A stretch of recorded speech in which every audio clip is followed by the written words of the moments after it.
Hello friends, আমি প্রিয়াঙ্কা। প্রিয়াঙ্কার home ক্রিয়েশনে সকলকে স্বাগত জানিয়ে শুরু করছি আমি আজকের রেসিপি। আজ শুক্রবার, প্রতি মঙ্গল ও শুক্রবার আমি বিকাল 5:37 হাজির হই নতুন একটা রেসিপি নিয়ে। এই পর্বে আমি আপনাদের সাথে শেয়ার করব বাংলার একটি খুবই জনপ্রিয় খাবার দই পটল রেসিপি। এই গরমকালে বাড়িতে আমরা দই পটল অনেকেই রান্না করে থাকি, আর এক একজনের রান্নার ধরনও আলাদা রকমের হয়। বেশিরভাগ সময় আমরা দই পটল হলুদ ছাড়া বা অল্প হলুদ আর কাঁচা লঙ্কা দিয়ে রান্না করে থাকি, কিন্তু আজকের এই রেসিপিটা, এই রান্নাটা আমি করব একটু স্পাইসি করে। আর যারা ঝাল খেতে পছন্দ করেন তাদের এই রান্নাটা খুবই ভালো লাগবে। নিরামিষ দিনের জন্য এটা একটা সেরা রান্না। পুরো ভিডিওটি দেখার অনুরোধ রইল। ভিডিওটি স্কিপ করে দেখবেন না। স্কিপ করে দেখলেন আমার দেওয়া ইনগ্রিডিয়েন্টসগুলো মিস করবেন, ফলে রেসিপিটি ভালো হবে না। রেসিপিটা ভালো লাগলে অবশ্যই একটা লাইক দিয়ে প্রিয়জনদের সঙ্গে বেশি বেশি করে শেয়ার করুন। তাহলে চলুন দেখে নিই কীভাবে চটজলদি দই পটল রান্না করে ফেলা যায়। দই পটল করার জন্য আমি কিছু পটল নিয়ে নিয়েছি। সেগুলোকে খোসা ছাড়িয়ে ভালো করে ধুয়ে নিয়ে দু টুকরো করে কেটে নিয়েছি।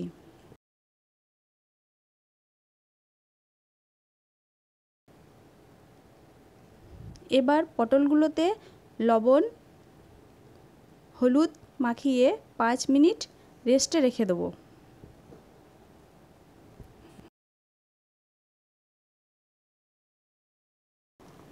পটলগুলোতে লবণ হলুদ দিয়ে এইভাবে ভালো করে মাখিয়ে নিচ্ছি। আপনারা একটু সময় ধরে ভালো করে মাখিয়ে নেবেন, যাতে প্রত্যেকটা পটলের মধ্যে লবণ হলুদটা ভালো করে মিশে যায়। পটলগুলো আমার ভালো করে মাখানো হয়ে গেছে। এবার 5 মিনিট রেস্টে রেখে দেবো। 5 মিনিট হয়ে গিয়েছে। এবার আমি পটলগুলো ভেজে নেব। পটলগুলো ভাজার জন্য ওভেনের ওপর একটা কড়াই বসিয়ে দিলাম। কড়াইটা একটু গরম হয়ে এলে তাতে দিয়ে দিচ্ছি পরিমাণ মতো সর্ষের তেল। এবার ওই তেলের ওপর লবণ হলুদ মাখিয়ে রাখা পটলগুলো দিয়ে ভালো করে ভেজে নেব।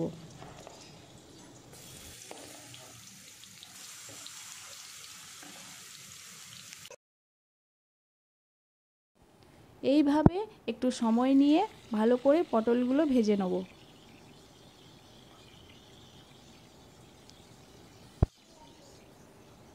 পটলগুলো ভাজতে ভাজতে আমি মশলাটা তৈরি করে নেব।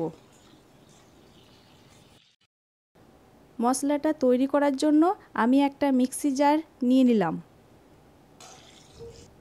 এবার ওই মিক্সির মধ্যে দিয়ে দিচ্ছি একে একে আদা কাঁচা লঙ্কা। এখানে ঝালটা নিজেদের পছন্দ মতো দেবেন। তারপর দিয়ে দিচ্ছি 1 চামচ ধনে গুঁড়ো, 1 চামচ জিরে গুঁড়ো,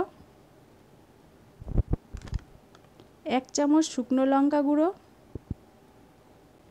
হাফ চামচ পরিমাণ কাশ্মীরি লঙ্কা গুঁড়ো,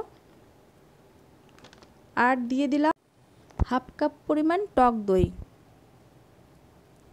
এই টক দইটা আমার বাড়িতে বানানো। আপনারা চাইলে বাজার থেকে কিনে নিয়ে এসেও এই রেসিপিটা করতে পারেন। বাড়িতে কিভাবে টক দই বানাবেন যদি আপনারা জানতে চান, তাহলে অবশ্যই আমাকে একটা কমেন্ট করে জানাবেন। টক দই বানানোর ভিডিও আমি আপনাদের জন্য নিয়ে আসব। সব উপকরণ দিয়ে একটা পেস্ট বানিয়ে নেব। আমার পেস্ট রেডি। দেখুন কত সুন্দর একটা স্মুথ পেস্ট তৈরি হয়েছে। এইভাবে একটা পেস্ট তৈরি করে নিতে হবে। অন্যদিকে এখন দেখে নেব পটলগুলো ভাজা হয়েছে কিনা। পটলগুলো এক সাইড ভাজা হয়ে গিয়েছে।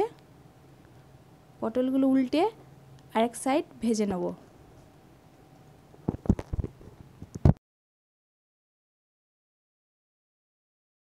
পটলগুলো প্রায় ভাজা হয়ে গিয়েছে। আর একটু সময় নিয়ে পটলগুলো উল্টে পাল্টে ভেজে নিচ্ছি।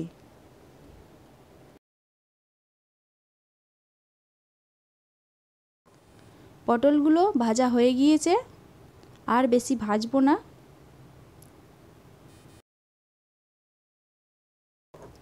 এখন এই ভাজা পটলের মধ্যে দিয়ে দিচ্ছি বানিয়ে রাখা পেস্টটা। পেস্টটা দিয়ে একটু নেড়ে নেব। এই সময় মনে রাখতে হবে গ্যাসের ফ্লেমটা যেন লোতে থাকে, তা না হলে দইটা ফেটে যাবে। লো ফ্লেমে মশলাগুলো ভালো করে কষিয়ে নিচ্ছি।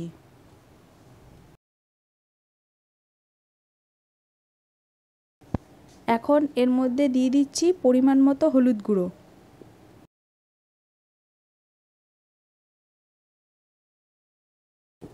হলুদ গুঁড়ো দিয়ে ভালো করে মিশিয়ে নেব।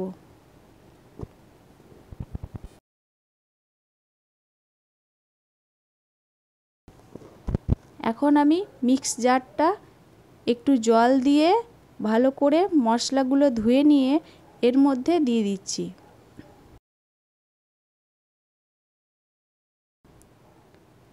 এবার খুন্তার সাহায্যে ভালো করে নেড়ে নিচ্ছি।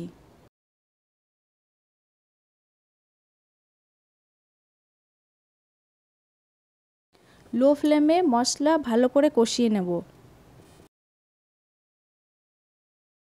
আমি এখনও এই গ্রেভির মধ্যে লবণ দিইনি, তাই এখন এই গ্রেভির মধ্যে স্বাদ মতো লবণ দিয়ে দিচ্ছি।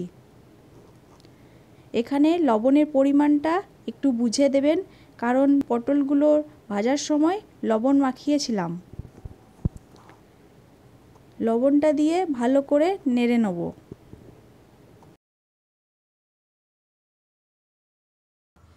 এইভাবে মাঝে মাঝে নেড়ে নিয়ে কষিয়ে নেব।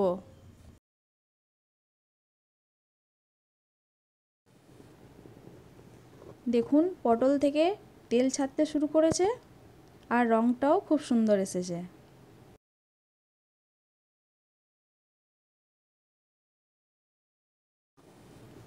আরও একটু সময় ধরে কষিয়ে নেব।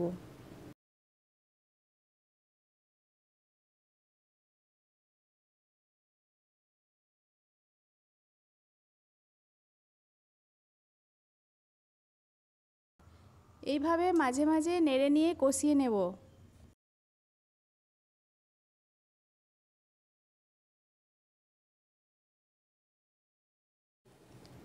কষানো প্রায় শেষ পর্যায়ে, আর একটু বাকি আছে।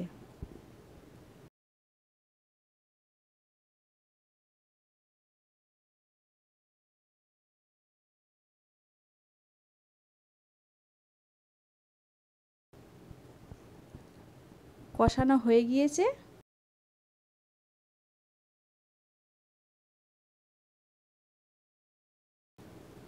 এবার এর মধ্যে দিয়ে দিচ্ছি পর্যাপ্ত পরিমাণে জল। যেহেতু পটলগুলো ভাজার সময় প্রায় সেদ্ধ হয়ে গিয়েছে, তাই জলের পরিমাণটা একটু বুঝে দেব।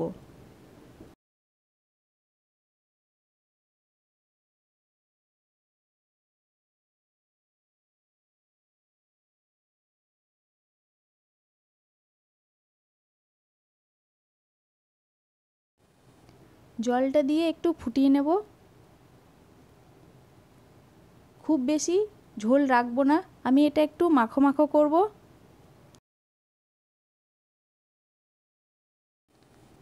জলটা কমে যাওয়া পর্যন্ত একটু অপেক্ষা করব।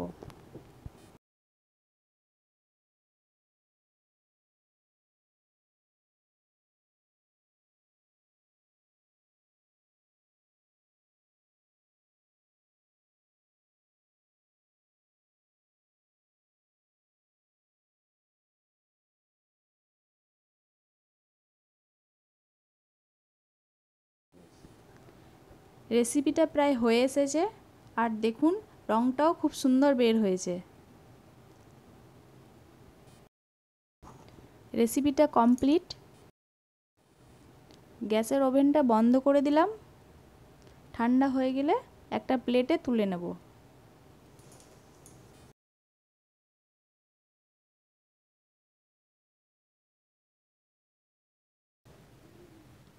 আমি এখন কড়াই থেকে প্লেটে তুলে নিচ্ছি।